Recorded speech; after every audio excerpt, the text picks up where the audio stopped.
അതെ, ഒരു ദോശ ഉണ്ടാക്കിയാലോ? ദോശ ഉണ്ടാക്കണമെങ്കിൽ ആദ്യം ദോശക്കല്ല് ശരിയാവണം. എൻ്റെ ദോശക്കല്ല് ശരിയല്ല നീ. എന്നാൽ പിന്നെ നമുക്ക് അതിന് ശരിയാക്കാം. എപ്പോൾ ദോശ ഉണ്ടാക്കിയാലും അതിൽ ഒട്ടിപ്പിടിക്കും. എപ്പോൾ ദോശ ഉണ്ടാക്കിയാലും ഇത് മേടിച്ചിട്ട് അധികമായിട്ടില്ല, പേടിച്ച പിന്നെ ഉണ്ടാക്കാനും പറ്റിയിട്ടില്ല. അപ്പം അറിയാലോ, പക്ഷേ ഇതിൽ ഒട്ടിപ്പിടിക്കില്ല, നല്ലതാണെന്നൊക്കെ പറഞ്ഞിട്ട് മേടിച്ച ദോശക്കല്ലാണ് ഇത്. ഇപ്പം ഇതേവരെ ഇതിലുണ്ടാക്കാൻ പറ്റിയിട്ടില്ല. അപ്പോഴാണ് യൂട്യൂബിൽ നോക്കിയപ്പോൾ നല്ല കോൽപ്പുളി പിഴിഞ്ഞ് കട്ടിയിൽ പിഴിഞ്ഞ് വെച്ച് അതിലിട്ട് ചൂടാക്കിയെടുത്ത് ക്ലീൻ ചെയ്തെടുത്താൽ ഒട്ടിപ്പിടിക്കില്ലയാണ്. എന്നാൽ പിന്നെ അങ്ങനെയാവട്ടെ, നോക്കാം. കമോൺ ബാ.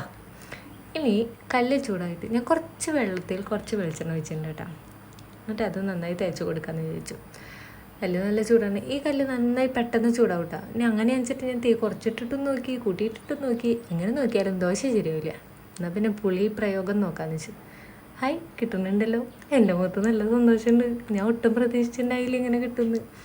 അപ്പോൾ പിന്നെ സന്തോഷം. യെസ്, നമ്മൾ വിജയിച്ചു. യൂട്യൂബ് നമ്മൾ ചതിച്ചില്ല. അത് കുറച്ച് നേരം നോക്കി ഷോ ഒക്കെ കണ്ടിട്ട് അവിടെ എടുത്ത് വെച്ചിട്ടാ. പിന്നെ അടുത്തുണ്ടാക്കിയപ്പോൾ പേടിയുണ്ടായിരുന്നു. നേരത്തെ പോലെ തന്നെ കിട്ടണേ, എന്നെ ചമ്മിപ്പിക്കല്ലേ എന്നൊക്കെ.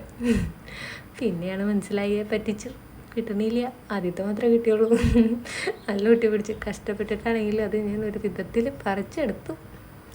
അല്ല പിന്നെ നമ്മൾക്ക് ദോശ ഉണ്ടാക്കുന്നത് ഒരു കലയല്ല, നല്ല വട്ടത്തിൽ പരത്തി നല്ല ക്രിസ്പി എടുക്കാൻ. അതിന് വേണ്ടിയിട്ട് മേടിച്ചതാണ് ഈ കല്ല്. പക്ഷെ എൻ്റെ കലേനെ വളർത്താൻ ഈ കല്ലിന് താല്പര്യമില്ല. തുടക്കത്തിൽ എൻ്റെ കലാവാസന ഈ കല്ല് നുള്ളി എറിഞ്ഞു എന്ന് പറയാം. അല്ല പിന്നെ 2-3 വട്ടം ഉണ്ടാക്കി, വലിയ ശരിയാവില്ല. അവസാനം ഞാൻ പഴയ നോൺ സ്റ്റിക്കിൽ തന്നെ ഉണ്ടാക്കി കാര്യം അവസാനിപ്പിച്ചു.